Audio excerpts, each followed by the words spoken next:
Welcome in, everyone. This episode is Bounce of Thrones, the game of sports, luck, and legacy. I want to get started first with a little bit of NBA. San Antonio took control of the series behind a locked-in Victor Wembanyama, who dominated early in Game 5 with a historic first half double-double and elite rim protection that shut down Minnesota's offense. With the Spurs up 3-2, the Timberwolves now face their first elimination game of the postseason, needing Julius Randle's best performance and a refreshed Anthony Edwards to keep their season alive. How much of Minnesota's survival in Game 6 depends on solving the Wembanyama problem, and what adjustments, if any, can actually shift the matchup back in their favor? Minnesota's survival, it hinges almost entirely on finding ways to neutralize Wembanyama. That's how everyone has been focused on him since he came into the league. But here, his defensive impact, it seems like he's just found another gear to shift to, because his rim protection and his ability to blow up all the paint touches that Minnesota has, it's completely disrupted Julius Randle's efficiency and it forced the Timberwolves into a lot tough late clock offense. The only real adjustment that can shift the matchup is forcing Wembanyama into more space. So what they could do is they could use a little Edwards Randle pick and rolls, 5-out lineups, and of course quicker decision making, things that you can do to pull him away from the rim and make San Antonio defend laterally instead of vertically. Can't go over the mountain. Oklahoma City closed out the Lakers behind Shai Gilgeous-Alexander's MVP level control, stealing the sweep as he returned early in the fourth and powered a 35-point performance to push the defending champs into the conference finals. Los Angeles Lakers, they now enter an offseason full of uncertainty. So they got Austin Reeves heading into free agency and LeBron James potentially having played his final game in purple and gold. So how should the Lakers interpret this sweep? How do you look at it? Was it simply OKC's dominance, or does it signal a deeper organizational crossroads that forces them to rethink everything from the roster construction to LeBron's future? I mean, Oklahoma City's sweep. Shai Gilgeous-Alexander, he's an MVP. As I said, he had MVP level control. That dude is not normal. I know we call Wembanyama the alien, but Shai Gilgeous-Alexander's got to be alien 2.0. And the Lakers this offseason, this free agency with Austin Reeves, I got it. We said he was the third piece, but you got to look to see what else is out there. If there's an Austin Reeves with an amazing defensive ethic, and then we start to get into some measurables, higher jumper, and you start chasing free throw percentage or three pointers. I think you got to look at that before you re-sign him. I don't think there's going to be a team out there that's going to bring him in to be their number one. So you're bidding against yourself. Cleveland tied the series behind a massive third quarter eruption from Donovan Mitchell, who dropped 21 in the period as the Cavaliers opened the half on a 22-0 run and got a combined 67 points from Mitchell and James Harden. Detroit's bench, they showed up, but the starters, they struggled badly, leaving the Pistons searching for answers as the momentum shifts back to Cleveland heading into Game 5. So I wanted to ask you guys, which version of Detroit shows up in Game 5? Are we getting the deep, balanced team from the 2-0 start? Or the ones whose starters were overwhelmed once Cleveland stars finally clicked? Cleveland, you flipped the momentum by unleashing Donovan Mitchell in the third quarter. That 21-point explosion and the Cavs 22-0 run, that overwhelmed Detroit. And it showcased how dangerous the Mitchell Harden backcourt can be when both stars are rolling. I mean, James Harden's an all-time. So if Mitchell is delivering like that with what we know James Harden can do, you better pack a lunch. Now, Detroit, their bench kept them afloat. And I think there's some confidence to be gained going forward from that. So you could give some starters a little more rest because we know what we got in our bench. But starters, y'all struggled, man. Especially Cade Cunningham, his turnovers, Jalen Duren's quiet production. Game 5, a test of whether the Pistons can match Cleveland star power and regain control of the series. That's basically what it's going to come down to.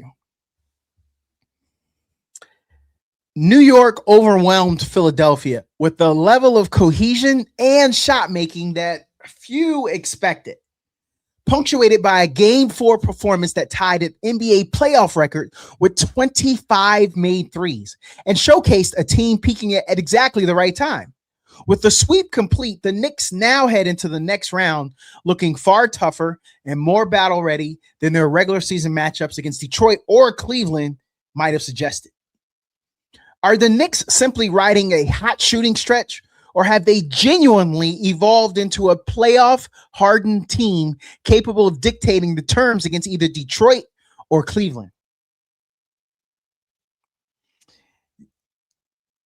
New York sweep, that was powered by elite cohesion and historic shot making, the likes of which may not be repeated, but capped by a Game 4 performance where the Knicks tied the NBA playoff record with 25 made threes. They look like a team hitting in peak at the perfect moment. Their dominance, it raises real questions for the next round because the version of the Knicks that we just saw looks way tougher and more playoff ready than anything Detroit or Cleveland faced during the regular season. The NBA community is mourning after Memphis forward Brandon Clarke died at age 29, with early reports indicating a possible overdose and no signs of foul play as tributes poured in from the Grizzlies, the league, former coaches who remembered him as a beloved teammate and person. Clarke's passing marks a heartbreaking end to a career defined by energy, humility, and resilience, leaving teammates, fans, and the broader basketball world grieving a life gone far too soon. How should the NBA and its players process a tragedy like Brandon Clarke's passing? And what conversations about mental health, support systems, and player well-being does this moment force the league to confront? I'm going to say Brandon Clarke's death is a devastating loss for the NBA and the community, as teammates, coaches, and the league remembered him not just as a high-energy player, but as a genuinely kind and beloved person whose impact reached far beyond basketball. The circumstances surrounding his passing highlight the human side of professional athletes and raises difficult questions about support systems, wellness, and the pressures players face behind the scenes.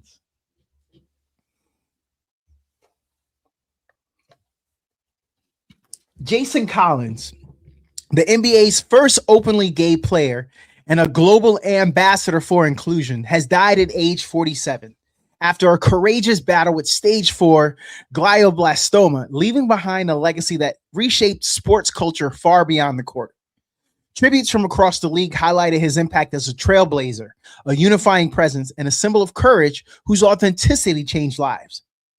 How should the NBA honor Jason Collins' legacy? And what does his life reveal about the power of visibility, courage, and representation in shaping the future of sports? Jason Collins' passing, that's a profound loss for the NBA and the global sports community. He leaves behind a legacy defined by his courage, his authenticity, and a decade of work advancing inclusion far beyond the court.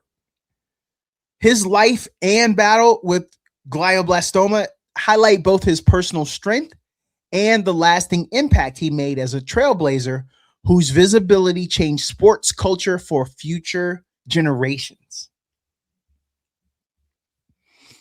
Cal Raleigh snapped his brutal 0 for 38 slump after taking teammate Logan Gilbert's advice to wash off the bad mojo, delivering two much-needed singles in Seattle's 10-2 win over Houston. His teammates' reaction and the lighthearted approach in the clubhouse, that underscored how keeping things loose helped Raleigh reset and finally find his swing again. Does Raleigh's slump-breaking moment show the value of clubhouse chemistry and staying loose during adversity, or does it highlight deeper concerns about the Mariners' offensive consistency moving forward? Cal Raleigh snapping his 0 for 38 slump after taking Logan Gilbert's advice. Yeah, that's about your circle, that organization, that clubhouse. That's exactly how it has to be, with a little chemistry, the humor. When your star is struggling, the last thing we all need to do is make it more uncomfortable. So that offense has been inconsistent, especially with his lack of firepower.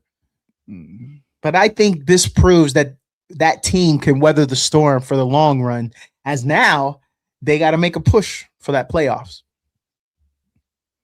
Katherine Legge will attempt to make history by becoming the first woman to complete the Indy 500, Coca-Cola 600 double, adding the NASCAR race to her Indianapolis 500 entry in a rare endurance challenge only 5 drivers have tried since 1994.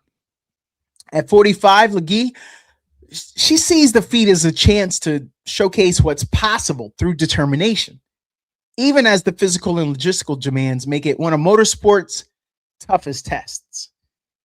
Does Legge's attempt represent a turning point for women in motorsports, or does it highlight how much further the racing world still needs to go to create equal opportunities for groundbreaking moments like this? Her decision to do them both on the same day, I think at the age of 45, I think that's the best headline.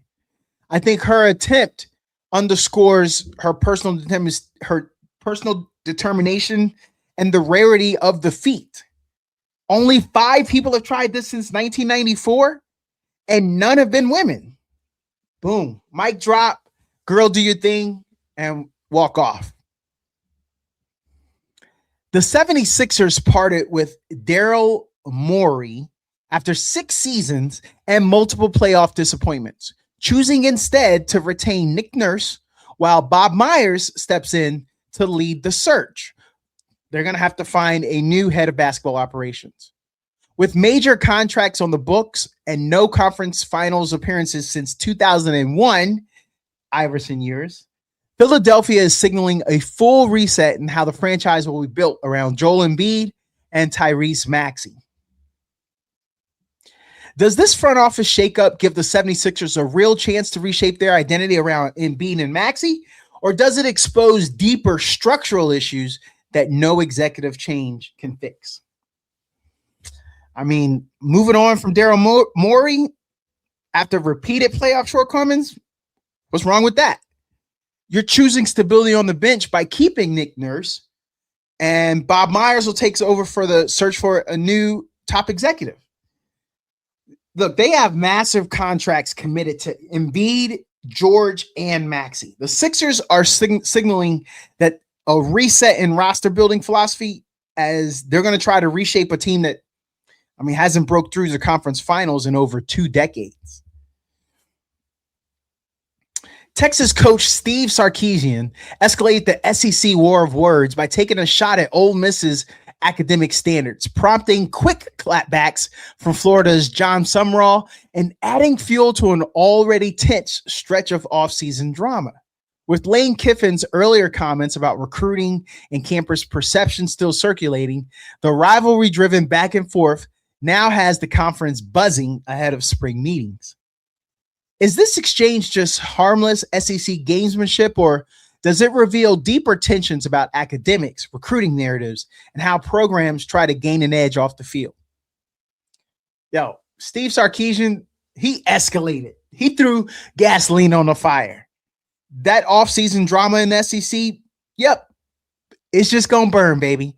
You took a public shot at Ole Miss's academic standards. So, yeah, people are going to clap back real quick. Other coaches, people are going to weigh in. They're going to pick sides. Lane Kiffin's earlier recruiting comments still circulating? Nah, none of this is going away. And this could spill over into the season. I'm here for it. Tage Thompson's fluke second period goal off of a bizarre bounce completely shifted Game 4, giving the Sabres the spark they needed to erase Montreal's momentum and eventually pull out a 3-2 win to even the series, with Ukko-Pekka Luukkonen shutting the door late. Buffalo turned an unlikely break into the turning point of the night. How much can a single lucky bounce reshape a playoff series?